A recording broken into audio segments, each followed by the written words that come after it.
La joie est immense chez ces femmes de cette localité de Niaouli, commune d'Alada. Elles vont bientôt voir la lumière luire dans leurs ménages respectifs. Ceci grâce au programme Mini Réseau que déploie en Afrique le Programme des Nations Unies pour le développement PNUD pour offrir aux populations une électricité de qualité et surtout à moindre coût. Monsieur le ministre, vous avez toujours montré un engagement sincère pour le développement équilibré de toutes les régions de notre pays. L'accès à l'électricité apportera des changements positifs dans divers aspects de notre quotidien. L'éducation, la santé, l'économie locale et la qualité de vie en général. Le projet Bénin du programme Mini Réseau en Afrique vise à accroître l'approvisionnement en électricité adéquate, fiable, abordable et à faible émission de carbone pour les communautés urbaines rurales, non desservies et mal desservies au Bénin, à l'appui des politiques et stratégies d'accès à l'énergie. Le projet va permettre la mise en service directe d'environ 0,4 MW de capacité de production solaire photovoltaïque et de 0,9 MW de capacité de stockage sur batterie. Il touche une population estimée à 12 000 personnes, dont au moins 50% de femmes, grâce à 2400 raccordements de mini-réseaux nouveaux ou améliorés. Le PNUD accompagne la transition vers des énergies renouvelables durables. Il s'agit d'une priorité contenue dans le plan d'action du gouvernement 2021 à 2026. En effet, le PNUD apporte un soutien au gouvernement en se concentrant sur les zones rurales où l'accès à l'électricité n'est que de 30,4%. En venant ici ce matin, je me suis rendu compte que le choix était un choix judicieux. Parce que le projet ne va pas simplement couvrir cette localité. Le projet ira au-delà. On va prendre d'autres localités qui sont tout autour. Parce que c'est environ 12 000 personnes qui seront impactées par ce projet. Or, Niaouli ne compte que 1000. Une grande partie des localités de l'arrondissement d'Atoubon seront prises en charge par ce projet.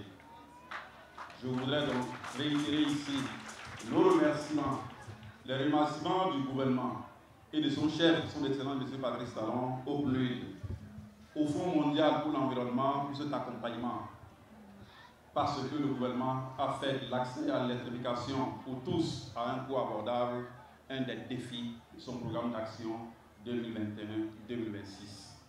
Le programme des Nations Unies pour le développement a prévu dans son plan stratégique de favoriser l'accès à l'énergie propre pour 500 millions de personnes dans le monde. Le programme Africa Mini Grid constitue l'un des mécanismes d'opérationnalisation de cet objectif.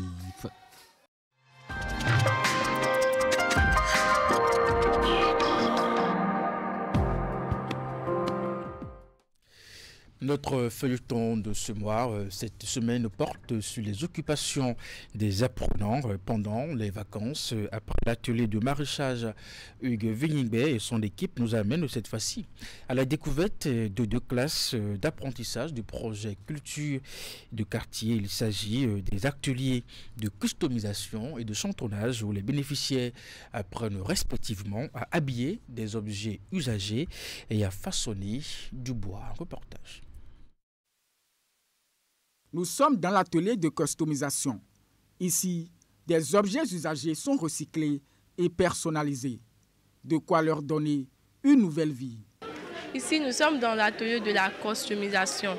L'habillage de tout accessoire en paille. Tous les objets que nous jetons de nos jours, les objets que nous voyons déjà que c'est déjà gâté, nous transformons ça et lui donnons encore de l'éclat. Parfois, les objets sont directement acquis dans une boutique pour les besoins de l'apprentissage. On achète une chaussure, ciment, plomb, tapette, n'importe quelle chaussure. Après avoir acheté ça, on enlève la corde qui reste sur ça. Là où on met les pieds, là, on enlève ça. Après avoir enlevé ça, on fait un ruban. Si on fait le ruban, on entoure ça comme ça, quoi. C'est le résultat que ça a donné. Après ça, si on fait ça, on prend une tournevis. Et si on prend le tournevis, on remet ça dans les trous, quoi. Après ça, on fait un nœud, comme celle-ci. Si on fait un nœud, on positionne ça et après tout, ça donne un résultat comme celle-ci. Passionnée de customisation depuis plusieurs années, Anicette entend en faire un véritable métier. J'ai choisi l'atelier de la customisation parce que c'est depuis quand je suis petite que ça me plaît, quoi. Donc, j'ai dit à mon père et puis il m'a amenée ici et j'ai commencé. Je vais ouvrir un salon, faire des chaussures, exposer ça et autre chose encore. Je vais créer autre chose encore. À quelques mètres de cet atelier s'anime cette classe de chantournage. Contrairement à la customisation, le chantournage est un art purement créatif. C'est de l'argent. On découpe, on écrit des textes grâce au complaqué et on découpe grâce à un cas de scie. Et on écrit des textes, des dessins, des portraits, un peu de choses et on découpe avec le cas de scie et suivant des décorations que nous voulons. Autour de cette table, les apprenants font leur premier découpage, puis leurs premières ébauches de tableaux. Selon la chef d'atelier, le niveau d'assimilation est satisfaisant. Et les apprenants, oui, ils maîtrisent. Ils ont commencé par découper, ils savent découper, et ils écrivent selon leur manière. Même si c'est pas, il y a beaucoup de police, de police que tu veux pour écrire et découper. Le chantournage requiert plusieurs qualités, dont l'inventivité et l'adresse.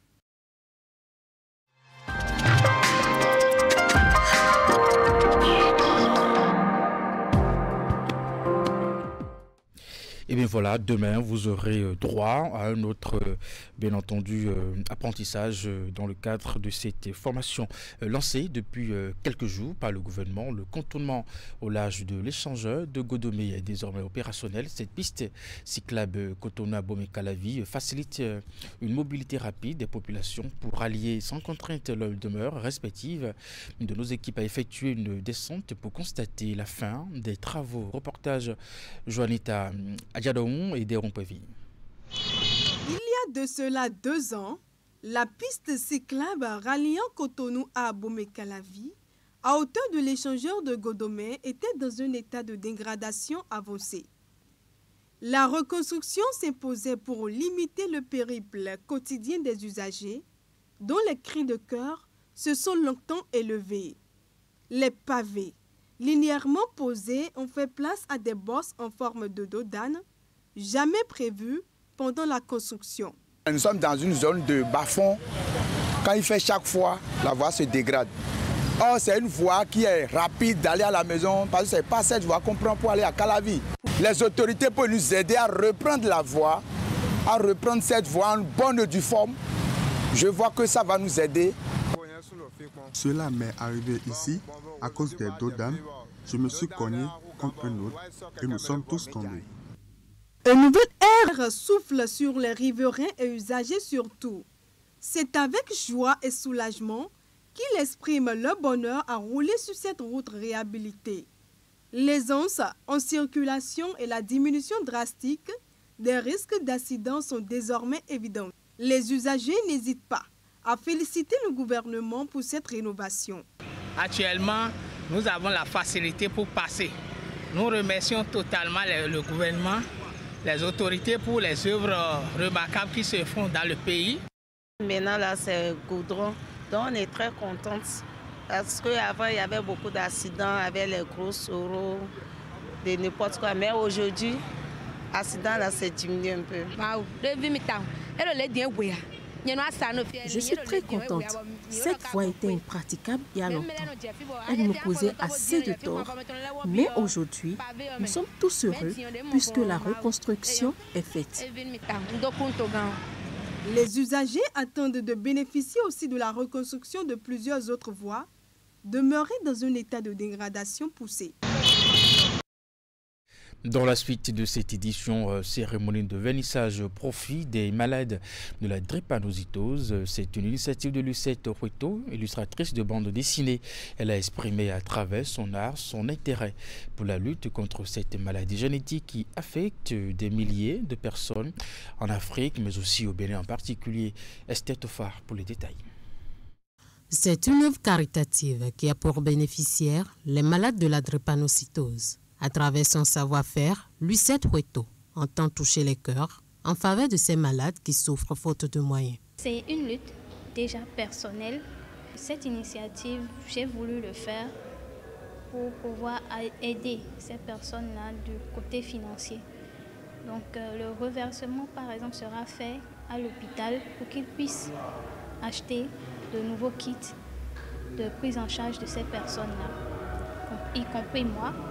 Bien évidemment, mais c'est beaucoup plus pour ceux qui n'ont pas la capacité de le faire.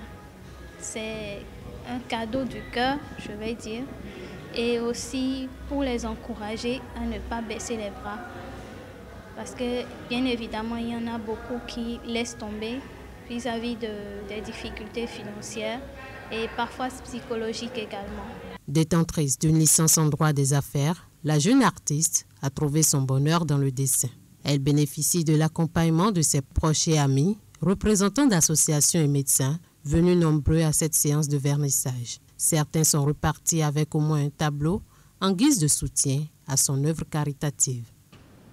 Elle n'a pas fait là, elle a choisi, elle a insisté.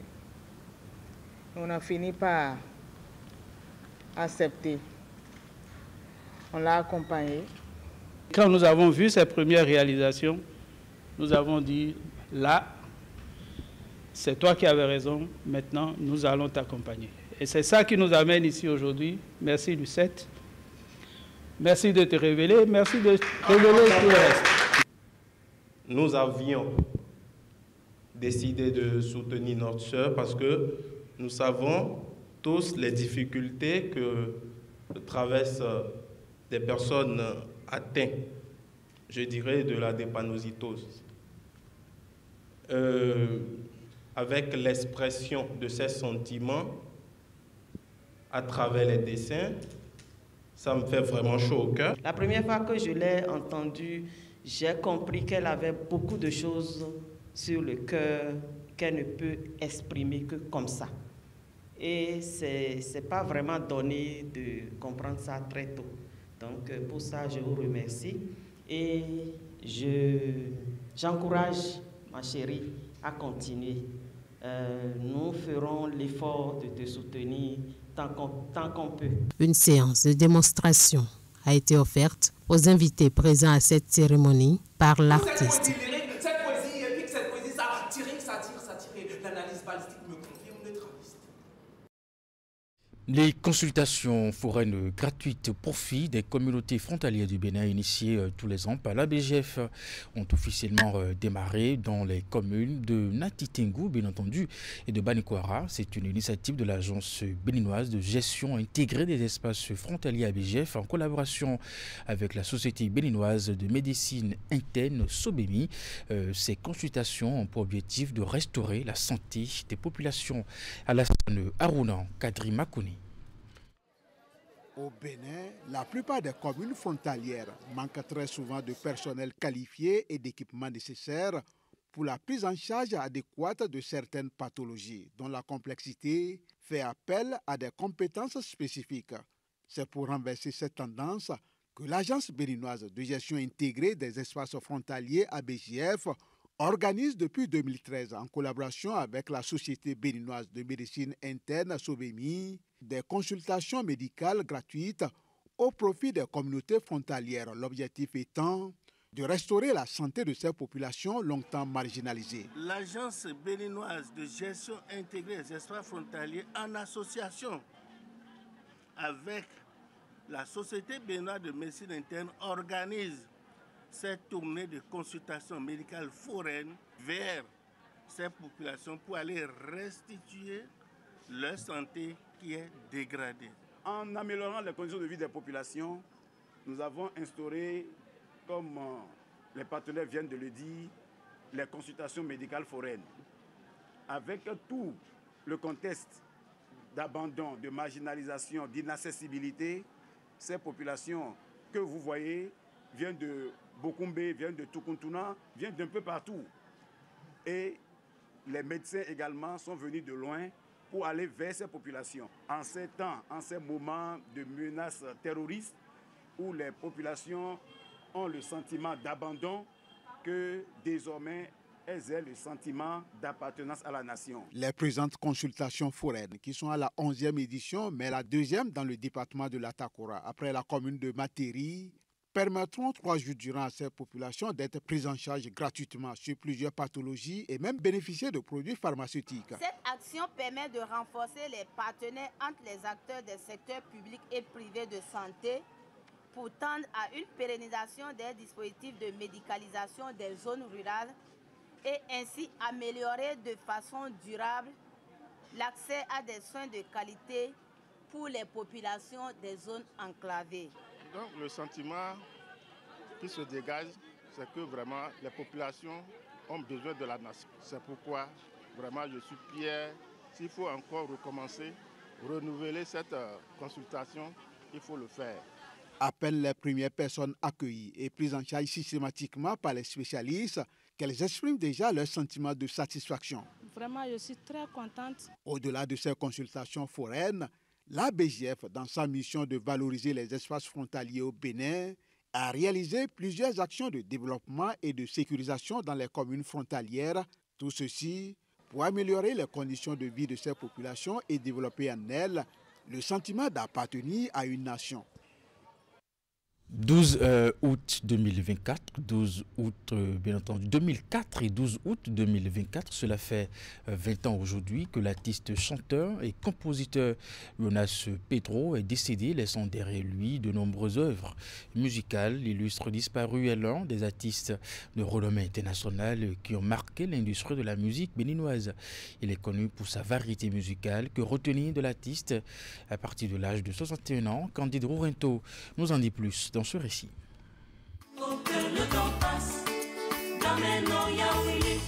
Oui, le temps passe. 20 ans déjà que Jonas Pedro a tiré sa révérence.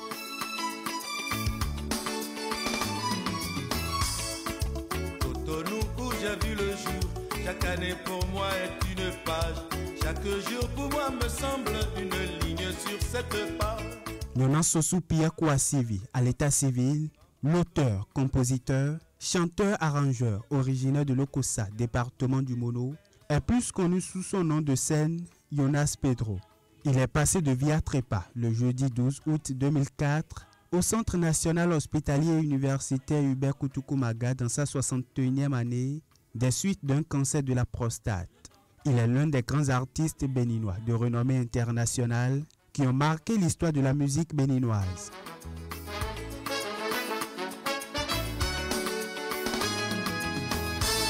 À l'orée de sa carrière musicale, il a créé son orchestre dénommé Los Ponchas. Après plusieurs années au Bénin, Pedro va s'exporter pour faire ses preuves à l'extérieur. Auteur de plusieurs titres et albums à succès, Jonas Pedro a été chanteur vedette du groupe Africando entre 1995 jusqu'à sa mort en 2004.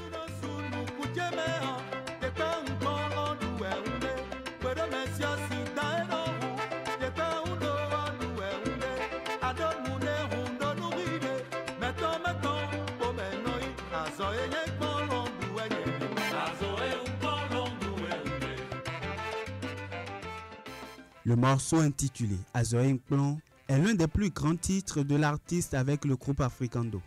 En tant que chanteur, auteur-compositeur, instrumentiste et danseur surtout connu comme salsero, Jonas Pedro a adopté plusieurs styles musicaux au cours de sa vie de musicien.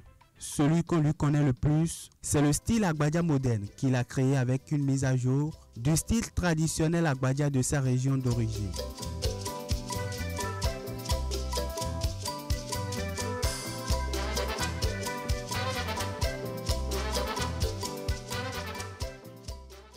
L'illustre a effectué des sorties musicales dans plusieurs langues, dont le Mina, l'Adja, le Yoruba, le français, l'anglais et l'espagnol. Depuis pas mal de temps, Ce soir est important car c'est l'anniversaire du jour où le bonheur t'avait vêtu de blanc neige. Pedro a par ailleurs produit la chanson Fesso Diaye, qui est devenue une émission à succès de tous les groupes des Jeux panafricains en 1973. Entre autres morceaux de l'homme, on peut citer Mon cher pays, Romain Vono, Didier Vignin, Mon Pao, et le morceau La journée de la femme, encore connu sous le nom Les femmes d'abord. Qui inventez les hommes, présidents, rois, fous et voleurs. Vous êtes bonheur et l'orgueil, la vie et la mort des hommes. Malgré tout ce que vous êtes, nous vous aimons, car la vie c'est vous. Malgré tout ce que vous êtes, nous vous aimons, car la vie c'est vous.